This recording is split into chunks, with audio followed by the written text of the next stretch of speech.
Et bienvenue à tous sur ma chaîne Cinémagique. Et aujourd'hui nous allons parler de quoi? De Maléfique, un film de 2014. Alors je ne pensais pas du tout faire cette vidéo, mais j'ai revu le film par hasard à la télévision et j'ai trouvé quelques éléments intéressants à décortiquer. Déjà, on présente l'histoire de l'antagoniste. À l'époque, j'étais convaincu que tous les films Disney qui suivraient mettraient en scène tous les classiques sous le point de vue du méchant, avec Gaston, Scar, Jafar, et finalement non.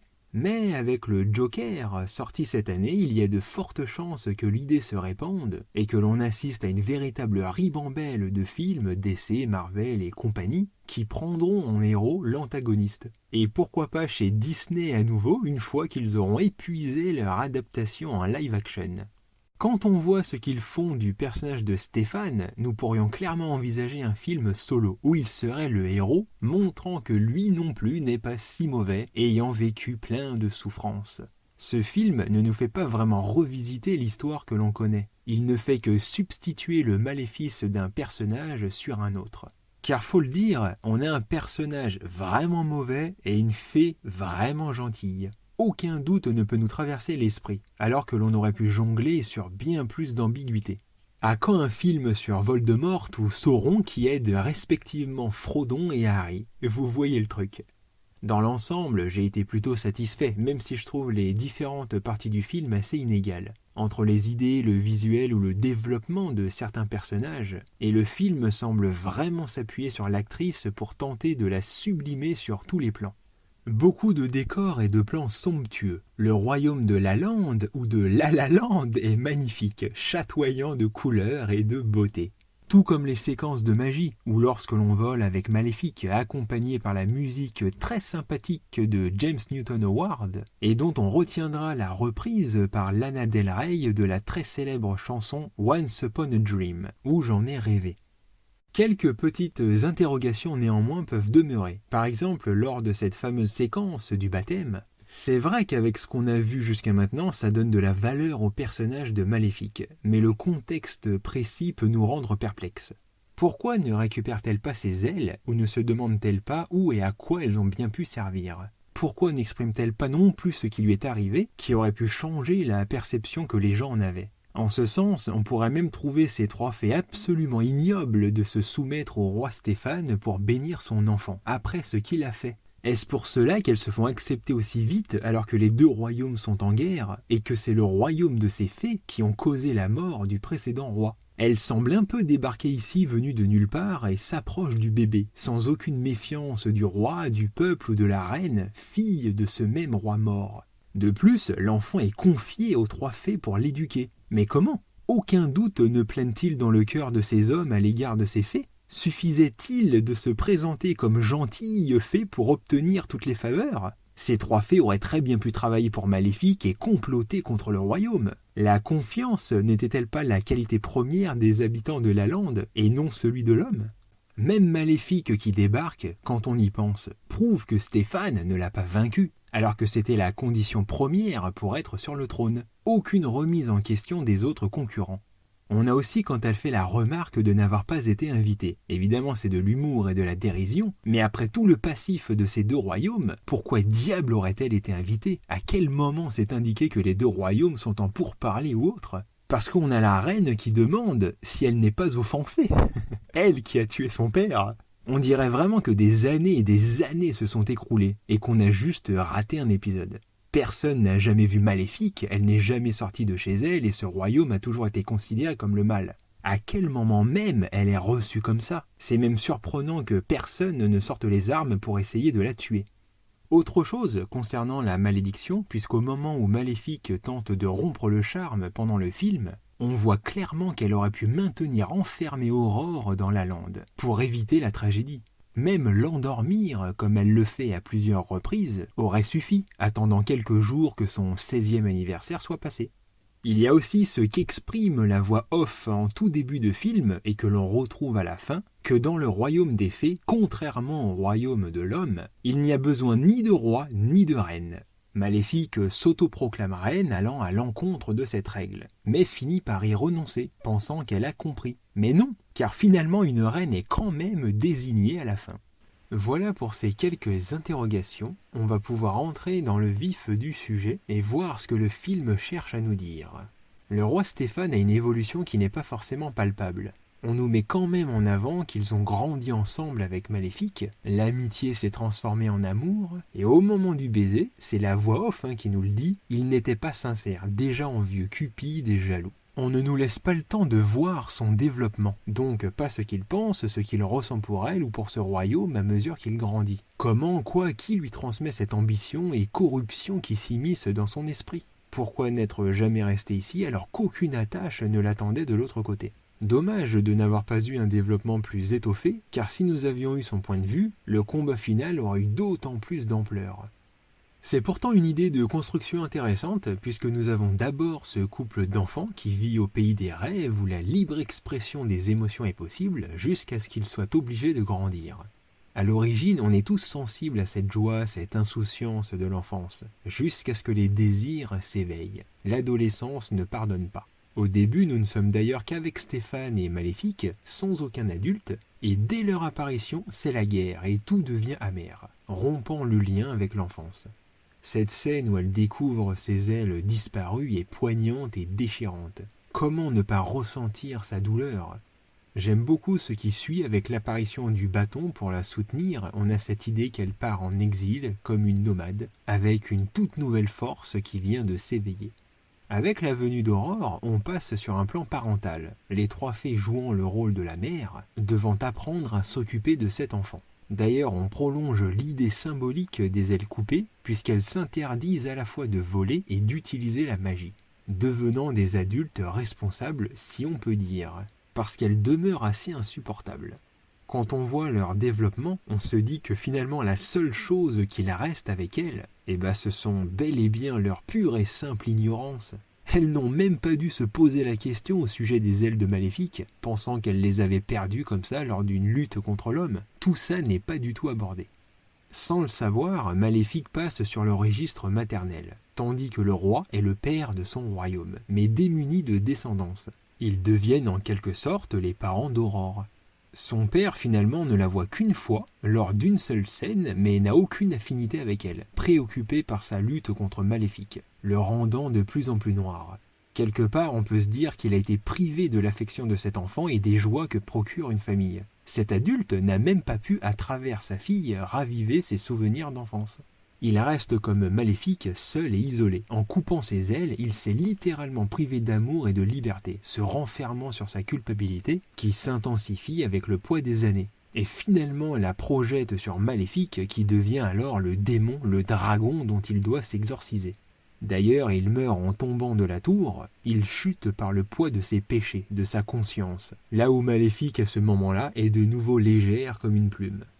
Néanmoins, on pourrait se dire qu'il a dû ressentir cet amour au tout début, car sinon il n'aurait pas hésité à tuer Maléfique quand il le pouvait, quand il aurait dû, mais il n'a pas pu. Aurore est un peu la transmission du peu de bonté qu'il avait en lui. Elle est ce qu'ils étaient eux-mêmes étant jeunes, un bonheur qu'ils auraient pu partager, la trace lointaine d'une promesse rayonnante.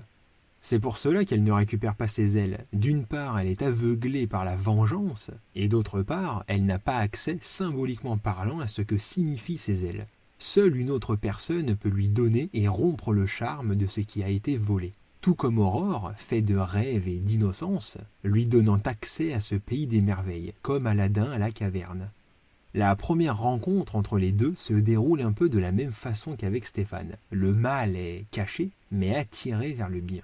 À travers la princesse, Maléfique se trouve confrontée à sa propre existence.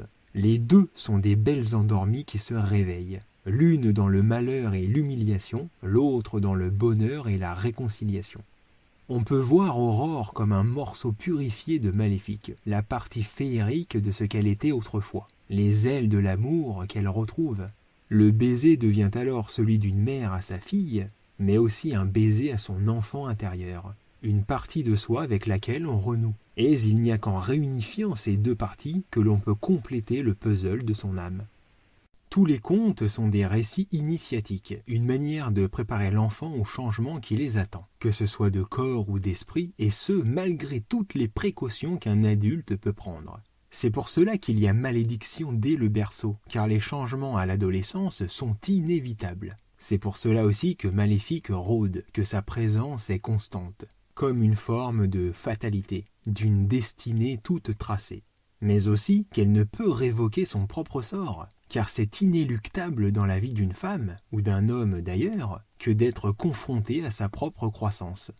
Elle ne peut pas non plus la maintenir enfermée dans son royaume, car quoi qu'il arrive, l'enfant va grandir, et se confronter aux déceptions et désillusions de la réalité. On dit que c'est le venin de l'homme, ou de l'homme avec un grand H bien sûr, que de tout corrompre. Mais ne serait-ce tout simplement pas l'évolution de la vie qui tend vers ça? Ne serait-ce finalement pas la vie elle-même qui est maléfique?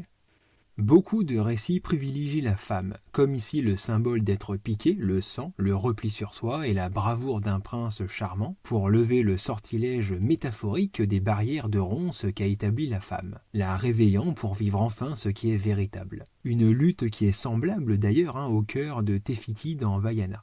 L'homme n'est souvent qu'accessoire, et oui, il suffit de voir les princesses de Disney racontant les diverses phases de la vie d'une femme avec différents personnages pour les représenter, comme la princesse, la reine et la sorcière. On a souvent cette opposition entre l'innocence et l'expérience, jeunesse et vieillesse, passé et futur, comme dans Blanche-Neige où nous avons deux personnages qui incarnent la même personne. La sorcière n'est qu'une autre Blanche-Neige, mais qui a grandi et vieilli, s'est assombri le cœur. Tout comme Dark Vador par rapport à Luke.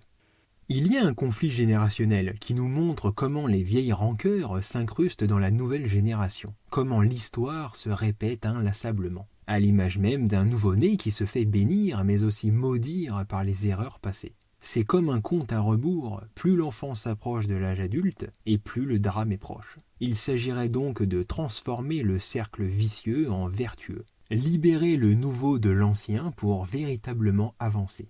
Comme pour les contes horrifiques que Walt Disney a rendus bénéfiques et magiques, en transformant le regard et la perception de ces étapes de la vie pour les rendre tout simplement plus agréables et conformes à notre époque. Tout comme l'on passe de la fée pleine de malice à la fée protectrice. Il s'agit pour l'adulte de comprendre et réintégrer en lui ses valeurs pour accéder au prochain stade de son évolution. C'est l'adulte qui a des désirs à satisfaire ou des traumas à se défaire. C'est l'adulte qui a des problèmes, qui complique tout, voit tout en noir, brasse de l'air. Il ment, il trompe, il se plaint, trouvant des prétextes et des justifications constantes. C'est bien lui qui camoufle les vérités sous le trait de la complexité. Il est déguisé et masqué au quotidien. À l'image de Maléfique qui s'habille d'un costume noir, dissimulant sa véritable apparence d'origine. Celle d'une princesse, celle de l'enfance qui dort en chacun de nous. C'est la belle sous la bête dont seul ce qui est sincère et véritable peut changer et transformer l'adulte. Car c'est bien lui qui retrouve ou redécouvre des choses, là où l'enfant ne fait que découvrir et avancer. Ne serait-ce finalement pas à l'adulte que s'adressent toutes ces histoires, soi-disant pour enfants? Ne serait-ce pas des récits d'adultes pour adultes? C'est le format dessin et image qui en font des contes pour enfants dans l'esprit populaire et moderne de l'adulte. D'ailleurs, à l'époque, la plupart des contes n'étaient pas forcément écrits pour les enfants, mais pour adultes, aristocrates et la haute bourgeoisie. Il y a eu de nombreuses versions pour La Belle au bois dormant, celle de Charles Perrault, celle des frères Grimm, ou une version encore plus sombre, celle de Guy Battista Basile, Soleil, Lune et Thalie. Version elle-même qui s'inspire de contes et légendes antiques qui sont adaptés, réadaptés, passant d'un auteur à l'autre et ainsi de suite. Les raisons de leur écriture ne sont pas les mêmes, divergents, convergents, dus aux circonstances, aux contraintes, tabous et moralités de l'époque, ou encore, comme avec le nombre différent de fées, dus aux traditions et croyances culturelles. La fée ou toute personnification va avoir différentes représentations selon comment on les considère en leur temps. Il en va de même pour les grands classiques de la littérature ou du cinéma. Walt Disney n'a fait que reprendre et moderniser ses contes pour leur apporter un aspect plus agréable et abordable, plus joyeux et lumineux, à l'image même d'un Superman d'après-guerre. Ce qui est intéressant dans les contes anciens, c'est que les personnages ont une nature intemporelle. C'est souvent le prince, la princesse, l'enfant. Ils n'ont pas de nom. Ce sont des archétypes, des concepts, que l'on peut appliquer à toute époque ou sur toute personne. Les nominations ne sont pas des noms, mais plutôt des descriptions de ce qu'ils sont. comme Blanche-Neige, les 7 nains, ou ici Maléfique, ou encore Aurore, dont le prénom trouva sa finalité chez Tchaïkovski, là où les Grimm la surnommaient Rose d'épine, la rose devenant sa couleur. Dans la mythologie, Aurore est sœur du soleil et de la lune. C'est la rosée du matin, l'aube de ce qui se lève, la transition entre l'obscurité et la clarté. Comme on dit, le monde appartient à ceux qui se lèvent tôt, ou ceux qui se lèvent aux aurores. C'est aussi le nom d'une couleur, sorte de jaune-orangé définissant la couleur du lever du soleil, et il y a même un mot pour désigner la couleur de l'aurore, ensafrané.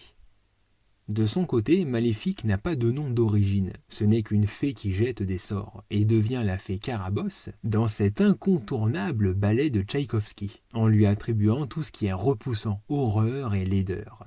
On la retrouve aussi dans les contes La biche au bois et La princesse printanière, de Madame d'Aulnoy. La fée Carabosse se rapproche d'Eris, déesse de la discorde dans la mythologie, qui elle-même n'a pas été invitée aux noces. Et pour se venger, elle jette la célèbre pomme d'or où se trouve l'inscription pour la plus belle. C'est ce qui déclencha bien sûr la guerre de Troie, mais n'est pas sans rappeler Blanche-Neige, ou toute autre référence que vous auriez vous-même en rapport à ce fruit. La mauvaise fée est aussi un moyen d'expliquer les mauvais sorts de la vie auxquels on est confronté. La femme a toujours été diabolisée à travers les âges, associée à la magie et la sorcellerie, aux forces de la nature contre laquelle l'homme n'a que peu d'emprise. La femme a toujours représenté les richesses que pouvait offrir la terre, et l'homme celui qui vient les conquérir. Par extension, on peut y voir la cupidité de l'homme à vouloir s'emparer des richesses de la terre ou la déforestation des forêts, avec ce fameux point faible du fer, incarnation de l'industrialisation. Un peu comme dans Avatar. Il y a d'ailleurs en termes de jeux vidéo un effet RPG Jap, comme la série des Tales of, les Seiken Densetsu ou encore les Final Fantasy, avec l'arbre mana et autres créatures fantastiques qui se font souvent attaquer par les hommes, souhaitant s'émanciper de ce qu'ils ne comprennent pas, de ce qui les dépasse.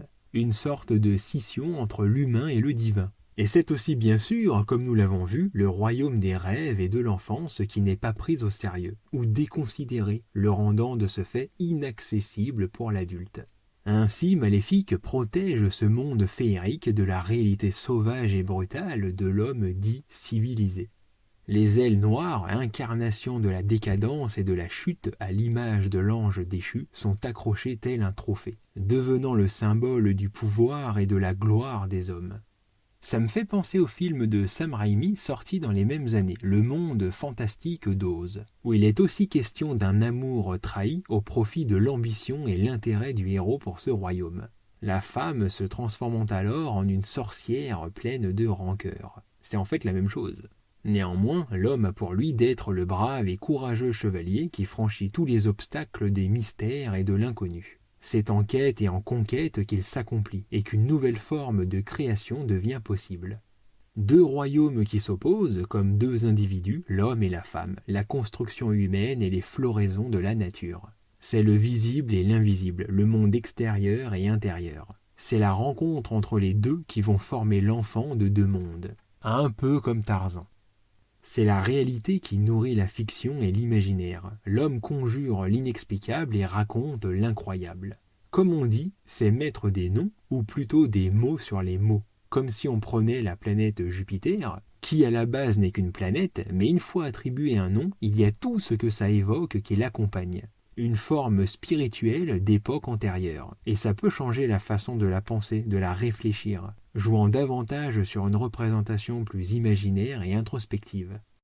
On pourrait se pencher sur le nom maléfique, car ce personnage n'ayant clairement rien de maléfique, l'idée nous a traversé l'esprit avec mon cher ami Captain Critique qu'elle aurait pu avoir un autre nom à l'origine, et que c'est l'homme qui lui aurait attribué ce surnom de par ce qu'elle leur inspire. Comme dans La Belle et la Bête, dont le prince possède un nom, ou à Lavador, Luke étant un autre Anakin, et Aurore une autre, la fée au cœur pur que l'on découvre dans la lande au tout début. On peut aussi se dire que comme dans le royaume des anges, avant la chute de certains, qu'à la base ce ne sont que des noms. Ils ne sont ni bons ni mauvais, et c'est de par leurs actes, ou les récits que l'on propage, qu'une légende va naître autour du nom, devenant un mot que l'on utilise dans le langage courant. Maléfique à la base n'est qu'un nom sans aucune connotation. et c'est son interaction avec l'homme et son langage qui va lui donner la forme du mal et tout ce qu'il évoque. Un surnom à double sens puisque cette femme devient l'incarnation, la représentation de ce qu'est le mal en ce monde, comme le reflet, le miroir de ce que nous sommes, de ce que nous faisons. Il n'est pas bête de penser que de nos jours, Aurore est considérée comme niaise et un peu cruche. Pourtant, elle a conscience de ce qui l'entoure, s'en soucie et agit. Elle réussit là où Maléfique échoue, ne réagissant pas de la même manière à la déception, échappant à la haine et la rancœur. Elle n'est pas là pour souffrir, mais pour guérir. Et c'est pour elle que Maléfique se bat, devant elle qu'elle s'émerveille à nouveau. C'est exactement ce type de caractère, de tempérament qui manque et fait défaut à l'homme, et qu'il ne peut retrouver qu'à travers les yeux d'un enfant. Il y a aussi une question d'identification, car il est beaucoup plus difficile de s'identifier à des personnages purs et joyeux qu'aux héros en souffrance, pleins de défauts, maudits par la vie, la société ou la situation. Ce point de vue noir est plus accessible, plus facile à adopter. Cette niaiserie est souvent associée à la simplicité, et l'adulte, se voulant plus mature, complexe et complexifie tout, en se dissimulant derrière des apparences pour ne pas admettre qu'il est pareil, mais qu'il n'y croit tout simplement plus, que c'est lui qui a bel et bien perdu quelque chose.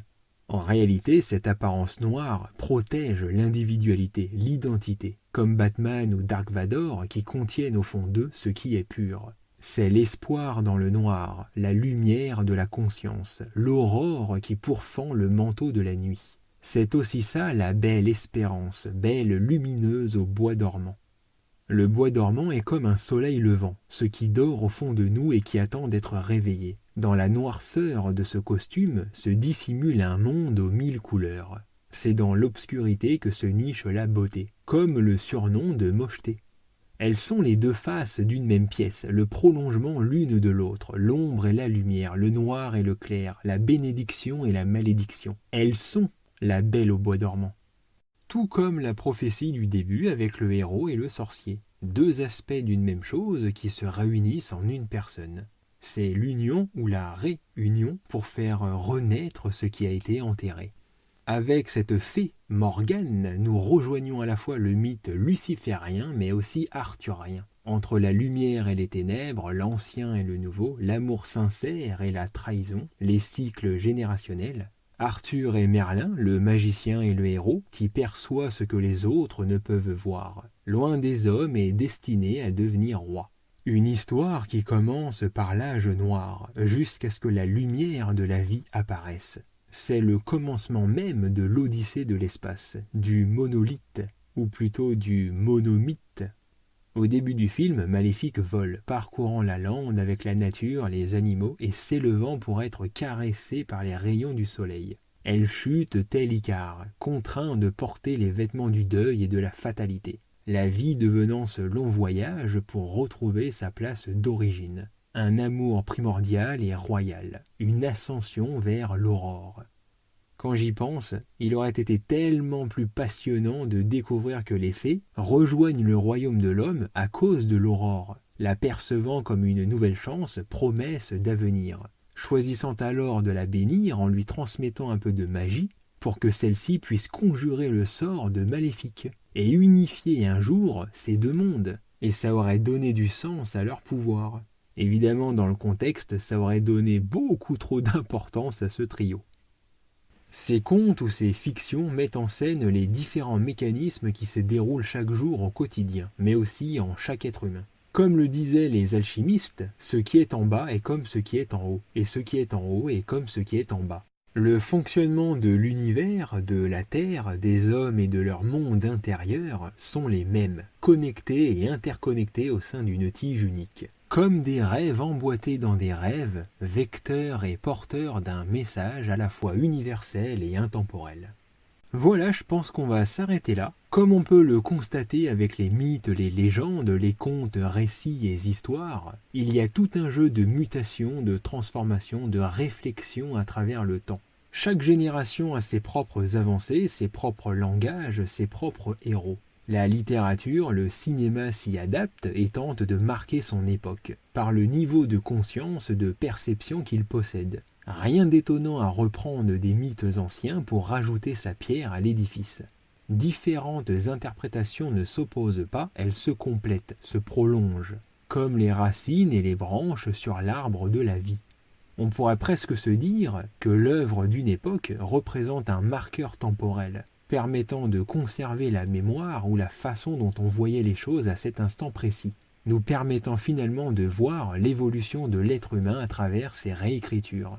On s'en fout en fait des remakes, des reboots et compagnie. Ce qui compte, c'est la manière avec laquelle on les regarde, qu'on les aborde, et voir quel temps précieux on perd à ne réagir qu'au show, au divertissement qui se fait autour d'une œuvre, en passant à côté de ce qui est réellement essentiel. Toutes ces luttes ancestrales continuent, même aujourd'hui. Elles ont simplement changé de forme. C'est pour ça qu'il est vain de comparer des époques ou toutes ces histoires de remake ou d'œuvres d'origine. Essayons plutôt de conserver le sens profond des choses. La forme n'est que le costume que l'on porte en son temps.